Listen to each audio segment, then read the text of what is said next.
এই সরকার জবাব দাও। ভোটার লিস্ট সংশোধনীর নামে একজন বৈধ ভোটারের নামও বাতিল করা চলবে না। ভোটার লিস্ট সংশোধনীর নামে একজন বৈধ ভোটারের নামও বাতিল করা চলবে না।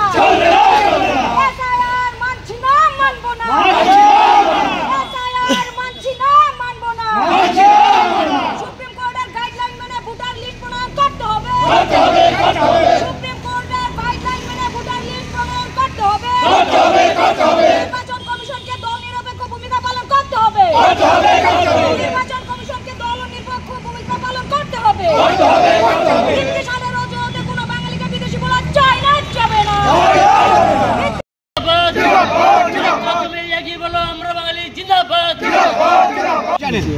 যে আজকে গোটা ভারত জুড়ে ত্রিপুরা উত্তর পূর্বাঞ্চল সর্বত্র বাঙালিরা মার খেয়ে চলেছি। অজুহাত কি দেখানো হচ্ছে? বাঙালিরা বাংলাদেশি, বাঙালিরা অনুপ্রবেশকারী, বাঙালিরা বিদেশি।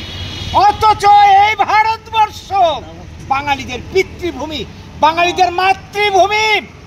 এই দেশের স্বাধীনতার আন্দোলনের হুতা বাঙালি, বাঙালির প্রাণের বিনিময়ে, ক্ষুদিরাম বিনয় বাদল দীনেশের বিনিময়ে, মাস্টারদার সুশাসনের প্রাণের বিনিময়ে নেতাজি সুভাষচন্দ্র বসুর এই সংগ্রামের জন্য ভারতের স্বাধীনতা এসছে।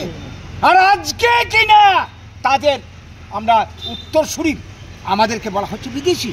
যে রাজ্যে যেখানে যাচ্ছে বাঙালিরা কাজের সূত্রে, চাকরির সূত্রে, ব্যবসার সূত্রে, সর্বত্র বাঙালিরা পরে পরে মার খাচ্ছে। বলা হচ্ছে এরা অনুপ্রবেশকারী, এরা বাংলাদেশি, এরা রোহিঙ্গা।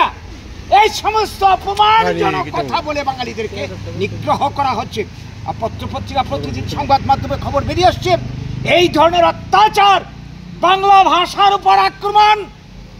যে ভাষা এই ভারতবর্ষ সহ পৃথিবীর 3টা দেশের জাতীয় সঙ্গীত, বাংলাদেশ সহ, যে ভাষা সংগ্রাম করতে গিয়ে কি বলবো আমাদের পূর্ব বাংলা তথা বাংলাদেশের জন্ম হয়েছে 71 সালে, যে বাংলা ভাষায় সাহিত্য রচনা করে, যে বাংলা ভাষায় বন্দে মাতরম মন্ত্রের সূচনা করে এই স্বাধীনতা আন্দোলনের সূত্রপাত হয়েছিল, সেই বাংলা ভাষাকে অপমান করা হচ্ছে। 1913 সালে ভারতের বুকে এই বাংলা ভাষায় নোবেল পুরস্কার এসেছিল, এরপর আর একটা সাহিত্যিক নোবেল পুরস্কার আসেনি। এত অপমান, ভাষার অপমান মানে জাতির অপমান। এই গোটা বাঙালি জাতিকে আজকে এইভাবে অপমান করা হচ্ছে। আমরা এটা আর মেনে নিতে পারি না। সব কিছুর একটা সীমা আছে, সীমা অতিক্রম করেছে। এবং এই চক্রান্তের মূলে দায়ী বর্তমান কেন্দ্রে যারা ক্ষমতায় বসে রয়েছে, বিজেপি সঙ্গে যারা সহযোগিতা করছে, সবাই। আজকে এটা পরিষ্কার হয়ে গেছে একটা চক্রান্ত স্বাধীনতার পর থেকে যেটা চলছে। বাঙালিকে ভারতের বুক থেকে সমস্ত অধিকার থেকে, ভূমির অধিকার, ব্যবসার, চাকরি, রাজনীতির অধিকার থেকে হটিয়ে দিয়ে বাঙালিকে নিশ্চিহ্ন করে দেওয়া আজকে এনআরসির একটা চক্রান্ত। আজকে আপনারা দেখতে পাচ্ছেন নূতন করে যে ভোটার লিস্ট নিবিড় সংশোধনীর নামে বিহারের বুকে যেই ঘটনাটা ঘটেছে, সেখানে আমরা দেখতে পেলাম 65 লাখ ভোটারের নাম আজকে বাতিল হয়ে গেছে। আমরা জানি প্রতি বছর নিবিড় সংশোধনী হয়। কারোর বয়স যখন 18 বছর হয় নতুন নাম উঠে, কেউ মারা গেলে তার নাম বাতিল হয়। এই সমস্ত কারণে প্রতি বছর হয়ে থাকে। কিন্তু এই বছর যেটা হচ্ছে, এখানে বলা আছে কি 87 সালের পরে যাদের জন্ম হয়েছে তার বাপ এবং মায়ের কি নাকি বার্থ সার্টিফিকেট দেখাতে হবে। 94 সালের পর যাদের জন্ম হয়েছে বার্থ সার্টিফিকেট দেখাতে হবে। এটা কি?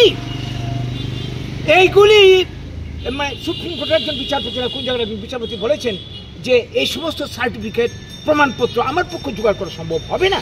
আজকে এগুলি চাপিয়ে দেওয়া হচ্ছে। এবং টার্গেট মূলত বিহারের ক্ষেত্রে আমরা দেখেছি এই 65 লক্ষের মধ্যে অধিকাংশ বাঙালিকে টার্গেট করা হচ্ছে। এই ভোটার লিস্ট প্রণয়নের আড়ালে আসলে এনআরসির প্রয়োগ খেলাটা চলছে, যেটা 2019 সালে অসমের বুকে শুরু হয়েছিল।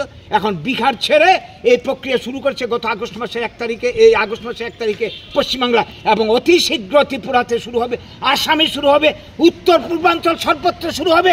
মূল টার্গেট বাঙালিকে ভোটার লিস্ট থেকে নাম কেটে তাদেরকে বেনাগরিক বানিয়ে আড়ালে এনআরসি প্রয়োগ করা।